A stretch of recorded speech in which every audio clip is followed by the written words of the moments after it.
Ladies and gentlemen, it is a great honor and pleasure for me to address the China Marine Economic Forum. First of all, allow me to thank the organizers and especially our hosts for the invitation.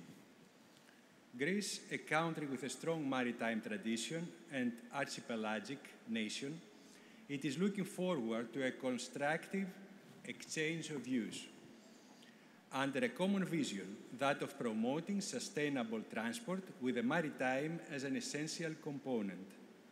This is of paramount importance in an era characterized by low predictability and several challenges for the maritime sector. Ladies and gentlemen, the pathway to global economic growth cannot but have shipping at its core. Global trade and supply chains rely on a well-functioning shipping sector. Be it pandemics, geopolitical crises, or disruptions of any kind, it is shipping that continues to link the world. It is shipping that allows for the smooth mass transportation of vital commodities. So far, shipping has proven its resilience and its ability to adapt and support global economic growth. Ladies and gentlemen, shipping is at the critical juncture. In support of this, I would like to highlight 4 reasons.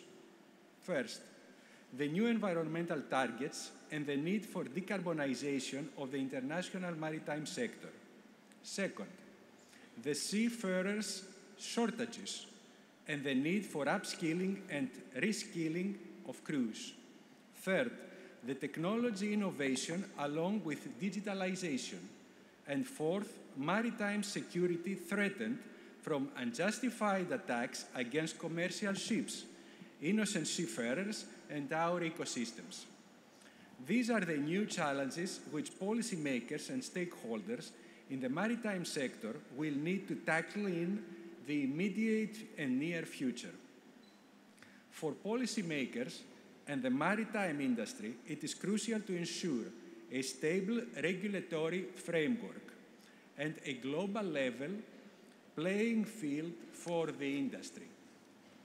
It is now time to set the foundations for forward-looking and realistic policies which will turn these challenges into opportunities. Let me start with decarbonization.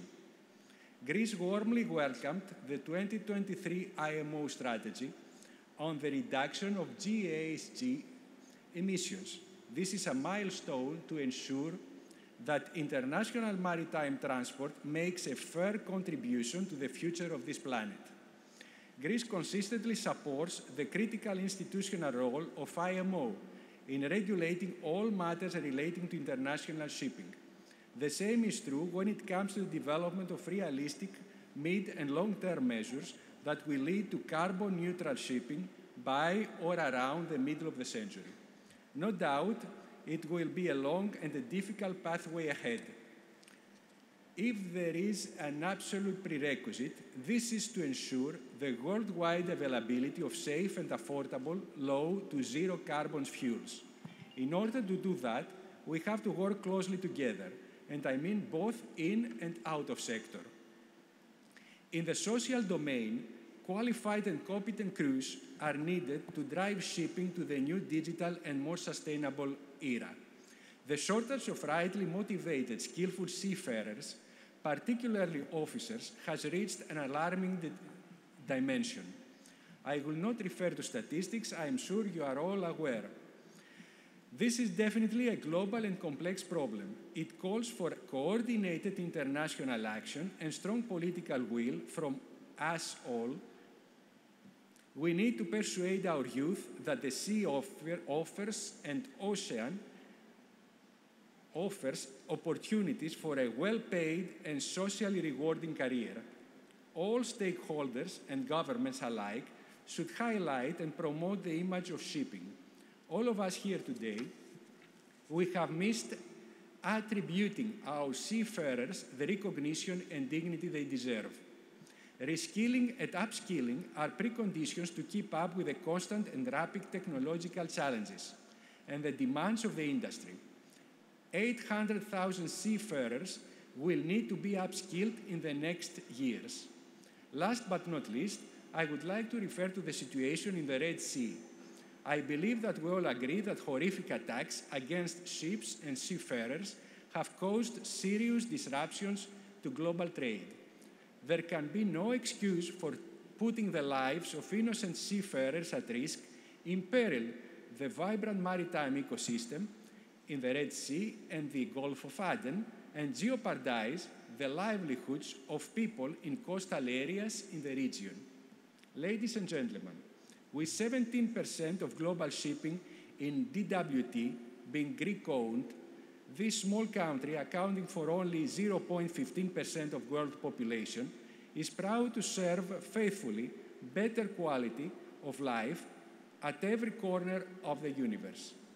Greece will continue, as it has always done, to do its best to support the mid- and long-term development of the shipping industry as a growth enabler.